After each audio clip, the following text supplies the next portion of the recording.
কৃষ্ণ দ্বৈপায়ন বেদব্যাস, উনারই শিষ্য দাস। দিন দিয়ে শুনবেন।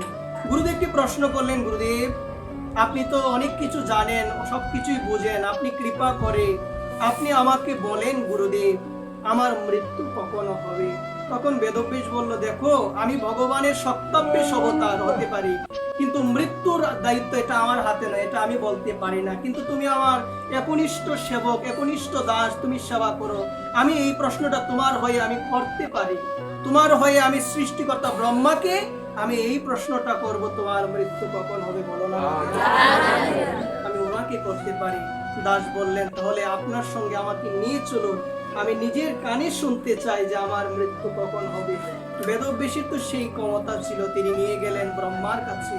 ব্রহ্মার কাছে গিয়ে পিতামহ ব্রহ্মা তার কাছে প্রণিপাত করে বললেন যে আমার শিষ্য, তার মনে ইচ্ছা তার মৃত্যু কখন হবে সে যেন সেটা জানতে পারে। সে আমাকে প্রশ্ন করেছে, আমি নিয়ে এসেছি আপনার কাছে।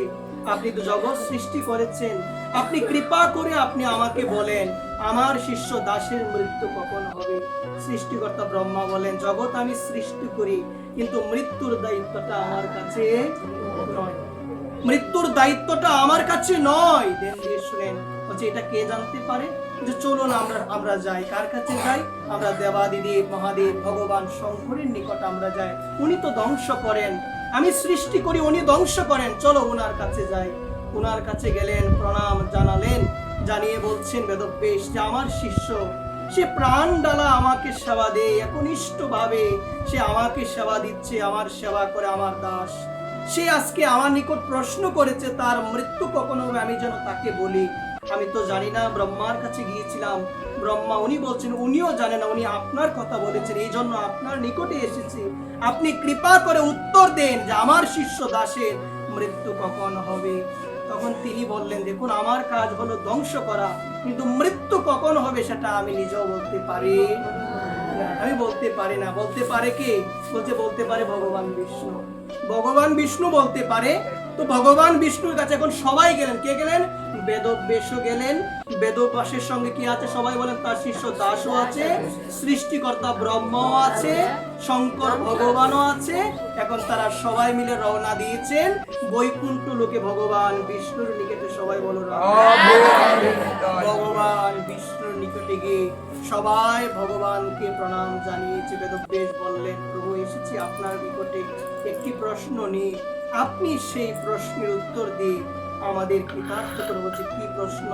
সমস্ত ঘটনা খুলে বললেন। আমার শিষ্য, সে আমাকে সেবা দেয়, তার মনে ইচ্ছা তার মৃত্যু কখন হবে সে যেন জানতে পারে। একে একে সবার কাছে যাওয়া হলো, কেউ বলতে পারে নাই। এই জন্য আপনার নিকটে এসেছে, আপনি কৃপা করে আমাকে বলুন। ভগবান বলছে আমার কাজ হলো পালন করা, মৃত্যুর কাজ তো আমার কাছে না, এটা আমি দায়িত্ব দিয়ে দিয়েছি যমরাজকে। এটি বলতে পারবে কে? বলতে পারবে এটি যমরাজ বলতে পারবে। চলো আমরা সবাই মিলে যমরাজের কাছে যাই।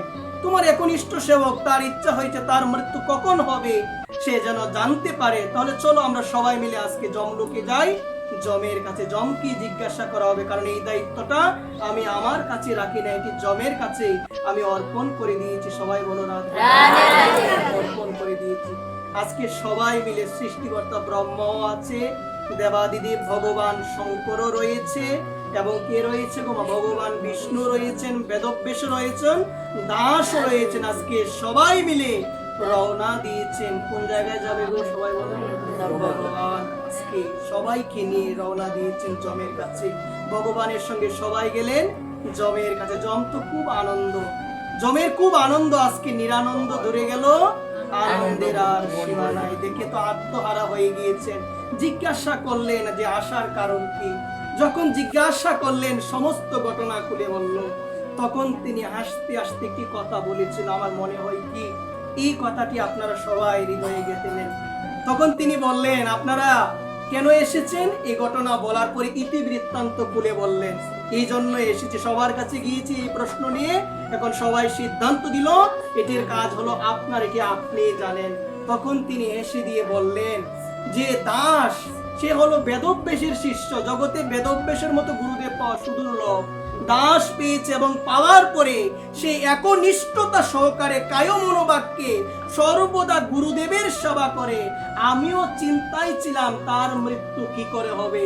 এত চিন্তা করার পরে মৃত্যুটা আমি লিখে দিয়েছিলাম যে তার মৃত্যু তখনই হবে যখন ভগবান বিষ্ণু, যখন সৃষ্টিকর্তা ব্রহ্মা, যখন দেবাদিদেব ভগবান শঙ্কর এবং যখন বেদব্যাস এবং আমি সাক্ষাৎ যমরাজ, আমরা ওই পাঁচজন যখন একত্রিত হব তখনই দাসের মৃত্যু হবে।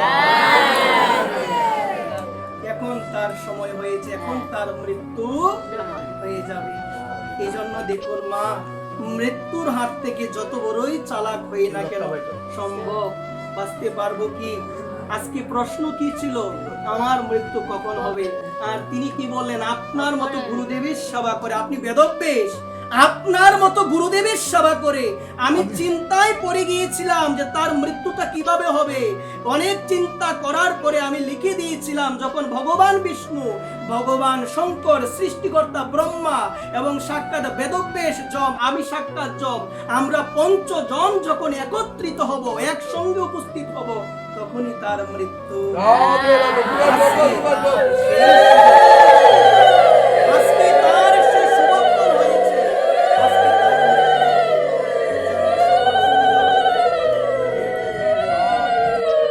সকল গৌরবরাগীগণ, আপনাদের সকলের রাতুল চরণে আমি অধম নিবেদন করে বলবো মা, আপনাদের চরণে নিবেদন করে বলবো, এই জন্য মৃত্যু যখন আমাদের আসবে কেউ আমাদের ধরে রাখতে পারবে যে কোনো সময়।